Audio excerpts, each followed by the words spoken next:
it's Ben Hardy here, and in today's video we're going to be going over a 2007 FJ Cruiser. But the most exciting part about this, other than the fact that it's Voodoo Blue, is the fact that this FJ Cruiser has a manual transmission. But first and foremost, a huge shout out and thank you to the Larry Miller Toyota here in Murray for giving me some time with this FJ. Obviously they have all the new Toyotas, but then they also get unique trade-ins like this, so check out the inventory in the description below. Let's get straight into the video. Under the hood of the FJ, we have a naturally aspirated 4-liter V6 that goes through a 6-speed manual transmission. Power outputs are 239 horsepower and then 278 pound-feet of torque. Let's go over the front end of the FJ, and again, like I said at the beginning, this is finished in Voodoo Blue. I've always loved the look of the hood on the FJs. It kind of reminds me of like a tank, and then I love, even though this is fake venting, I still love the look of it. And then you've got halogen bulbs here just down below, and then this one does have an aftermarket front bumper, which kind of gives it this like safari type look, and I don't know, I dig it.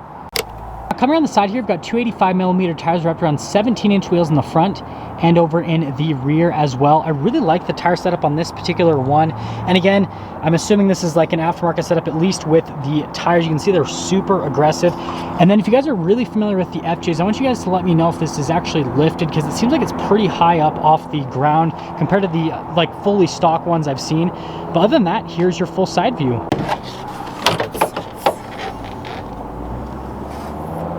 Now let's pop in the back of the FJ. So first off, I really like this rubber floor covering. I think it just looks really cool. And notice it goes on the back of the seats as well. And then we just have a stray floor mat chilling back here. And then you actually get a full power outlet, which I think is pretty neat. Now, the embarrassing thing here is the payload capacity is 1,190 pounds in the FJ. And I know you guys are probably like, why is that embarrassing? It has more payload than my Ram TRX. Like, that's a full-size pickup truck. This is an SUV, and it has a higher payload. Now let's finish things up in the rear. So I've always loved the racks on the FJ, and then also the tire on the back just looks super neat, kind of gives it more of like a hardcore off-road look. And I did forget to mention on the side, you do have the mud flaps on this particular FJ as well. And then you got the signature FJ taillights there in the back. But yeah, other than that, that's everything for the rest of the rear.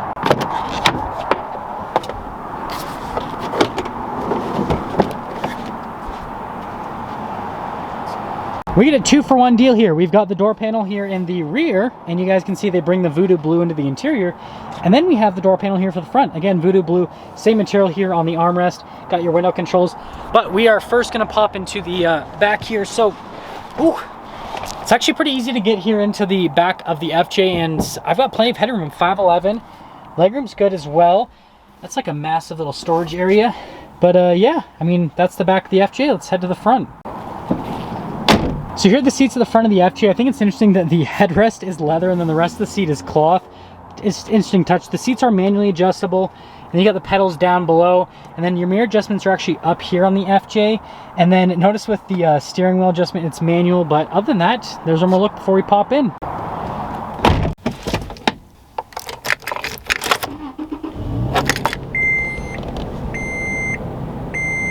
So let's go over the steering wheel here in the FJ. You've got actually leather wrapped around the whole steering wheel, and then other than that, the rest of the steering wheel is pretty Spartan. You've got the cruise control there on the back.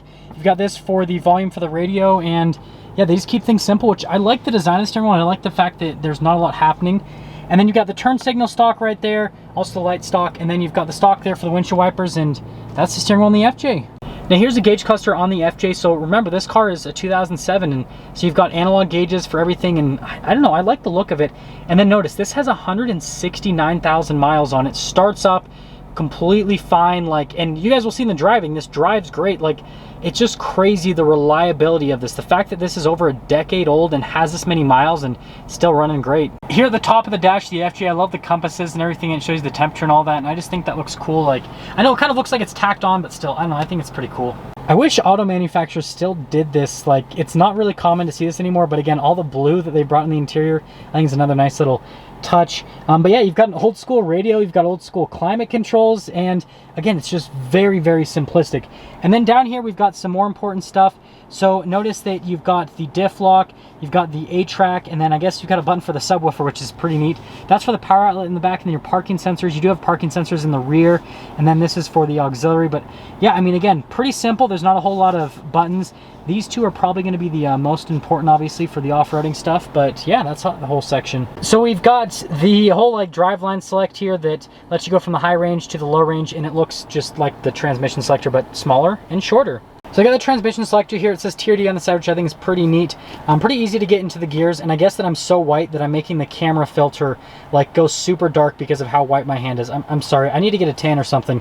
But the one thing to mention is it's kind of hard to get it over into reverse. It'll beep when you're into reverse, but you have to like pull it over to the side like pretty hard, so you get like a little bit of a workout going into reverse. And again, sorry about my awkwardly white hands. Couple cup holders in this area, and then you've got the brake, and then coming over here with the dash, you got more of that soft touch, and then we've got the glove box just down below, and then you kind of have like material all over the dash, like with the perforated design, which I don't know, I think it's pretty neat. And ooh, green TRX. Up top here we have a lighter colored headliner, and then you've got a built-in mirror dimmer thing, and the mirror's kind of like crazy with how much it swivels, like super adjustable. And then the dash like is super long, like the windshield, I can't even, there we go. You can like barely reach the windshield. Now that we're done going through the interior on this FJ, let's quickly get into the pricing. So in terms of pricing, again, this one has almost 170,000 miles on it.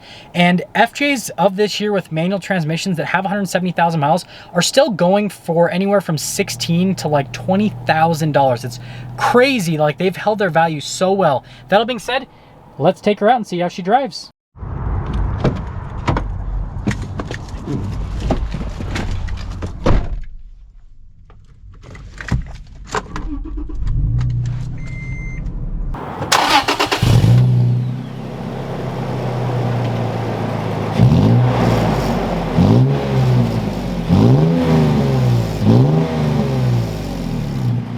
Talk about visibility before we set off here in this FJ. So first off, visibility over the hood is actually pretty good. Again, the dash is long, which is definitely weird, but the visibility is actually pretty decent.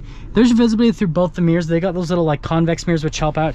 And then here's throughout the rest of the rear. I mean, just like the Wranglers, it has good visibility. There's a little bit of a blind spot there, but other than that, it's decent. And well, clutch in, first gear. Let's try not to stall it. Oh yeah, we didn't stall it. Something I do want to mention on the reason why I'm starting here in the parking lot is I mostly review new cars, and it's a federal mandate that new cars have to have backup cameras nowadays.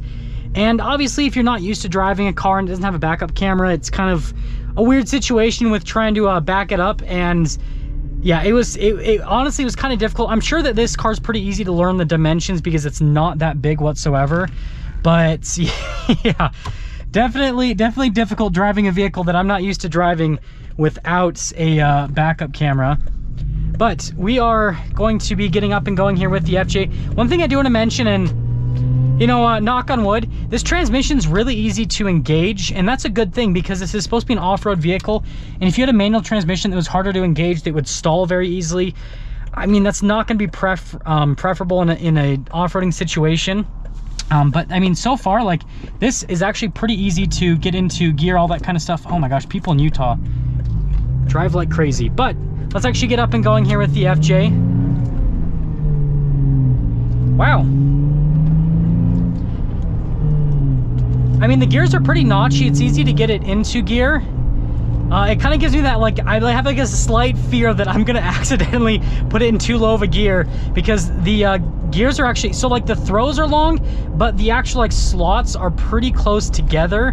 I mean, if you know how to drive manual transmission, you shouldn't, but like they're pretty close together. Brakes on it are solid as well. I love the feeling of the steering. It definitely has like it's weird. It's an SUV, and I actually get feeling through the steering rack, so that's definitely a nice little touch here with the FJ. But yeah, so far, I mean, the manual transmission is pretty easy to drive. The car is not crazy loud. The engine, you do get quite a bit of noise, and look at that, just like very slowly getting up and going. Not an issue in terms of like stalling it or anything of that nature. And yes, I'm trying to say like less in my videos. It is a bad filler word, and we are slowly getting away from it, folks. But we got a slow zone here, and so I'll get back to you in a few. Well, we're gonna get our acceleration here in just a moment, and we're also going across the famous Ben Hardy train tracks, is what I have dubbed them. Now this is from second gear. Obviously we don't want to shift back into first gear.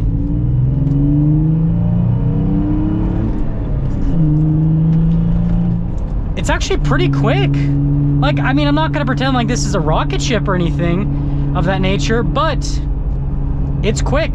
It's definitely quick.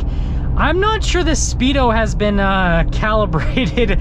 I'm just gonna be honest with you guys, because I'm definitely not going that fast. So I don't know if this was, I'm thinking this is lifted and the speedo wasn't calibrated for the lift, because I mean, we're going quick, but we're not going that fast. Huh. But anyways, I feel like the power's decent. And I mean, other than that, like I said, the gear shift's really easy to do. And something I noticed is the rev match downshifting. Like, look at this. It's really easy. Very easy to rev match downshift with this. The engine's pretty blippable. So from that perspective, on top of everything else, it actually, like, as a manual transmission, it does a really good job. And that'll get me into summing things up here with this FJ. So first off, I still think it looks really good to this day. I mean, when I drove by, and so, the reason I reviewed this, by the way, guys, I wasn't planning on reviewing a Toyota today, but I drove by the Toyota dealership lot to go to the Lexus store today, and I saw this on the lot, and it just popped, like the blue and the fact that it's an FJ, like it instantly popped out. And so yeah, still to this day, the styling, it's not beautiful, but it sticks out for sure. It definitely sticks out in the crowd. And then from an interior perspective, I mean, I can't give it too much crap. It's a 2007, so it's not going to be absolutely beautiful. Yeah, look at that, easy into second. Yeah, this is super easy to drive. But yeah, I think it's good. Performance, I mean, for being in 2007, it's not too far off from a Jeep Wrangler from an acceleration standpoint, actually. And then from an off-road capability standpoint, I mean, obviously the Wrangler Rubicon has the sway bar disconnect, and it's got the front and rear locker, all that kind of stuff. So I mean, there's some more stuff, and like technology is advanced. But for being a 2007, less than 20 grand, and knowing that this has crazy reliability, and there's another blue one with the white top just like this. We're brothers. Anyways, knowing the reliability and knowing the fact that you're not going to lose any money, like you could still put tons of miles on this and it'll still be worth about the same amount of money as what you paid for it. And so I like that piece. I like that peace of mind. This would be a fun vehicle to buy as an off-road vehicle that you don't have to feel bad about beating up, because it's already over a decade old. It already has miles on it. It already has some wear and tear on it, but it's going to last. It's going to hold its value. And yeah, if you're in the market for an off-road vehicle, I would definitely still check out these FJs. Now, that is going to sum things up for our video on this 2007 FJ Cruiser with a manual transmission. And again, a huge shout out and thank you to the Larry H. Miller Toyota here in Murray for giving me some time with this FJ. Check out their inventory link below. I'll see all of you in the next video.